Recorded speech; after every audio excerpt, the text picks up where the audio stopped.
most cases, they're not taking more than a minute to grade a card, give or take.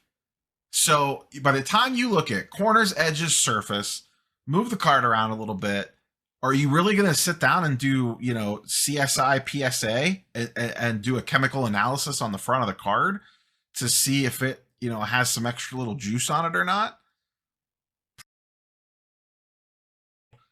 And these practices, and I'm going to show some examples, are 100% accepted as normal.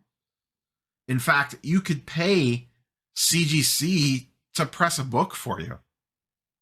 You can send it to them, pay a few extra bucks, and they'll press the book for you while it's there. Hey guys, hope everything's going well. You guys know that drill. Smash that like button, subscribe if you haven't, comment down below. Follow me on Instagram at AIH_sports. Follow me on my finance channel at AIH Finance.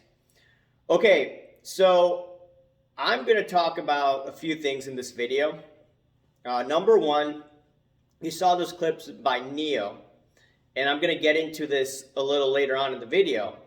And I asked him to come on my program for a live stream. I know he does live streams with a lot of people, but he politely declined, stating that he has a lot going on. I'm like, okay, fine. You're polite with me, but, once again, he does go on quite a bit of shows out there.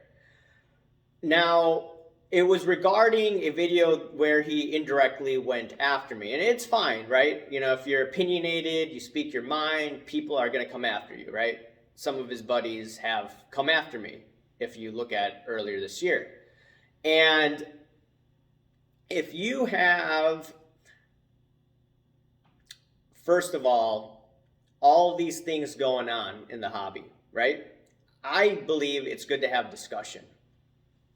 And I believe what I'm saying, right? I'm not making things up just to, poke the bear. But I'll get into this later on. But I do want to tie it into this other topic here. And it's regarding individuals that are getting sponsorships, or those individuals that have them already. And the thing is that it's very hard to be unbiased when you have a sponsorship. And I'm not going to hate on people that get sponsorships. I've discussed this before. And the reality is that, hey, you have your hands tied behind your back. Just imagine you work for an employer. Are you going to be going on social media bashing your employer? No, you're not. You could get fired for that. So I completely understand. And once again, I'd rather have someone have a paycheck rather than a handout. So that's the other thing. Now, that being said, you work for a corporation or you want a sponsorship, etc., you have to toe the line to a certain degree. And I saw this one post by Jeremy Lee saying that it's hard for him to be unbiased because he works or he is sponsored by a couple companies. I don't know if he has a partnership in TAG. I think he's a vice president or something like that. But it's very difficult for him.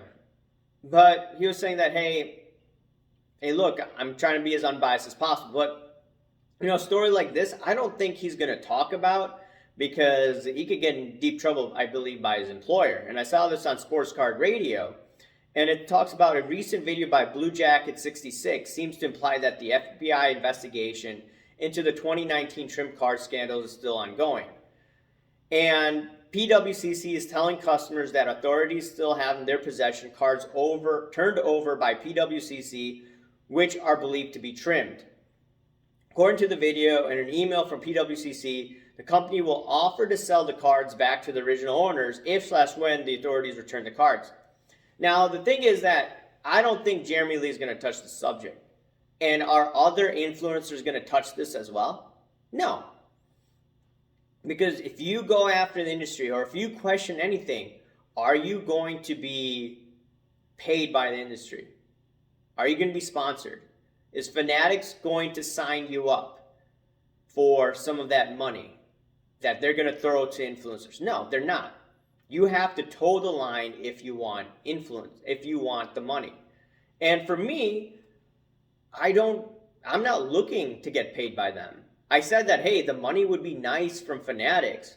You know, I saw some accounting jobs. I'm like, hey, I'm qualified for this job. But at the same time, guess what? I don't agree with some of the things that they do, so I can't work for them, right?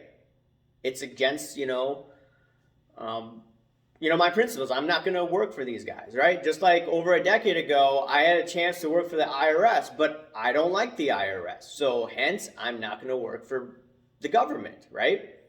Same thing, right? I could have gotten paid a lot more, but I chose not to do that. And it ties into some of the criticism that I got this past week. Some of it was by people in the industry, right? You work for the industry, so you have a certain bias to it, which is fine, but that's just the reality. Now, with Neo, I'm not sure what it is. Maybe he believes what he's saying. Maybe he's trying to get a sponsorship. I don't know. But he seemed very passionate about what he's saying. And once again, I invited him on. He declined. He politely declined. So I'm going to get into this and why I believe what I believe.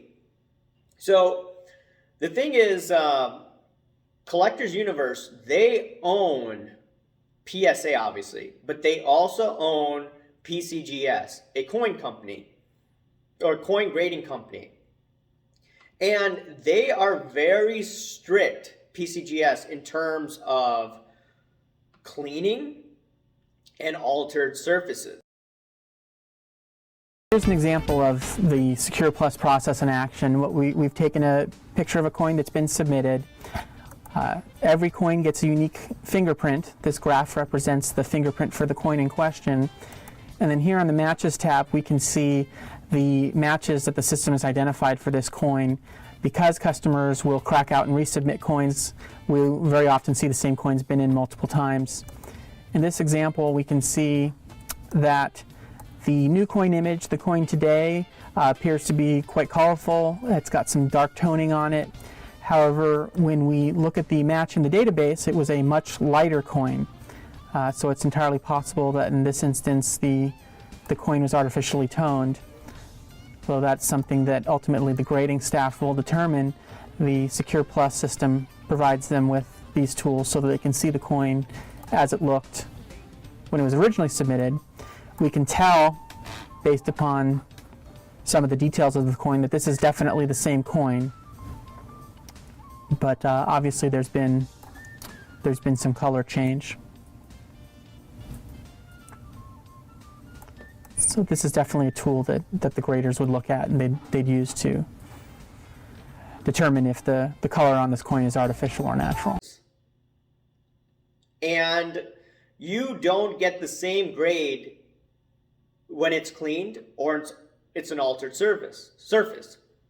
Now, they do have a restoration program where you could send their coins, from my understanding, and then they'll clean it up, but it's going to get that clean grade or it's going to get an altered grade, okay?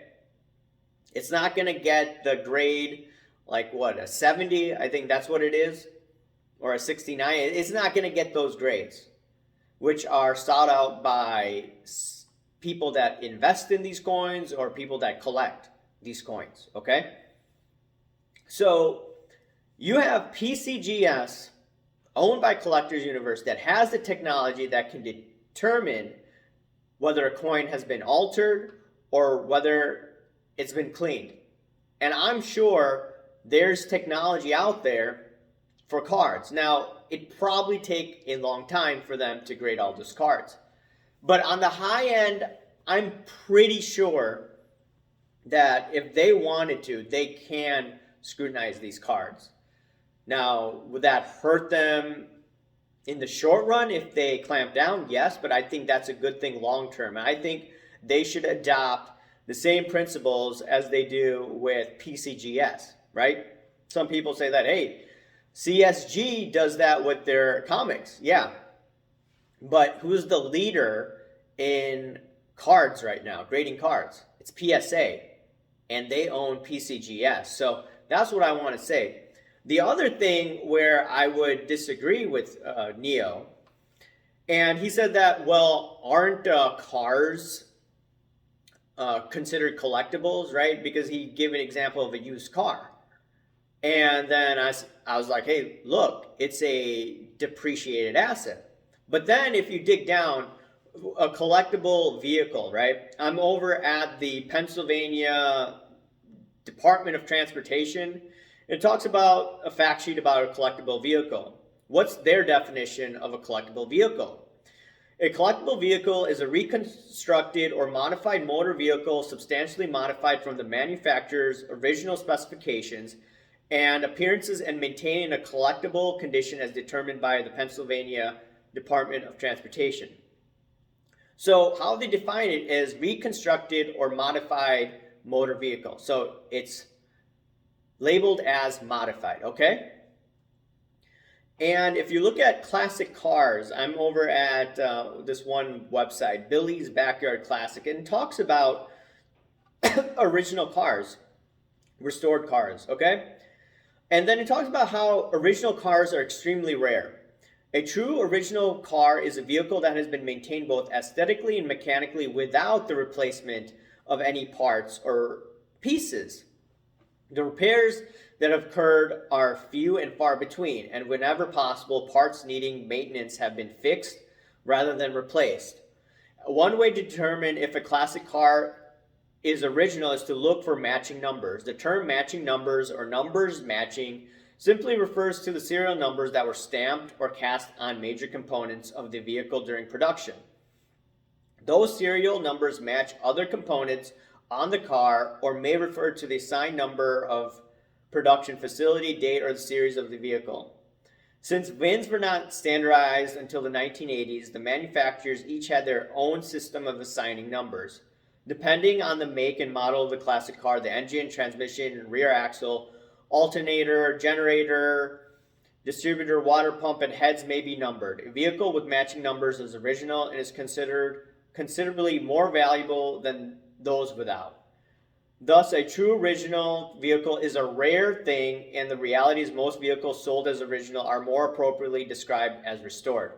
So regarding cars out there, it appears that original cars are rare, but they would hold a great deal of value.